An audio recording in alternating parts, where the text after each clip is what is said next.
बातमी नाशिकमधून आहे। नाशिक जिल्ह्यामध्ये कांदा लागवडीमध्ये घट झाली, तब्बल 60,000 हेक्टरची घट झाली आहे।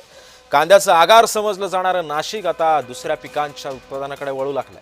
कांद्याला मिळणारा कवडीमोल भाव आणि अवकाळी पावसाचा परिणाम याच्यामुळे सध्या शेतकऱ्यावरती उपासमारीची वेळ आली आहे।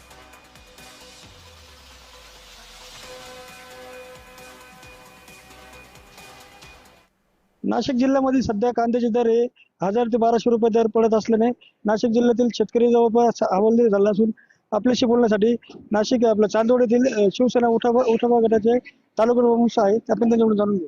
मार्केट पडण्याचं कारण एक तर केंद्र सरकारचे आयात निर्यात धोरण हे प्रचंड चुकीचे झालेले आहे। कारण मागच्या काळामध्ये काही दिवसापूर्वी हाच कांदा 2500 ते 2600 रुपये जात होता, परंतु तोच कांदा शेतकऱ्यांनी आता मार्केटमध्ये आणल्यानंतर तोच कांदा 1000 ते 1100 रुपये जात आहे।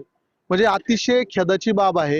याच्या पाठीमागे कारण केंद्र सरकारची जी धोरणं आहे ही अतिशय चुकीची आहे। शिवसेनेच्या वतीने कांद्याला जर भाव मिळाला नाही तर येत्या काही काळामध्ये पंतप्रधान मोदी साहेब जे आहे हे पुढील महिन्यात चांदवड तालुक्याच्या दौऱ्यावर येणार असून या प्रसंगी मोठ्या प्रमाणात आंदोलन देखील करण्याचा इशारा शिवसेनेने देखील देण्यात आलेला आहे। जय महाराजसाठी संतोष कथा, चांदवड।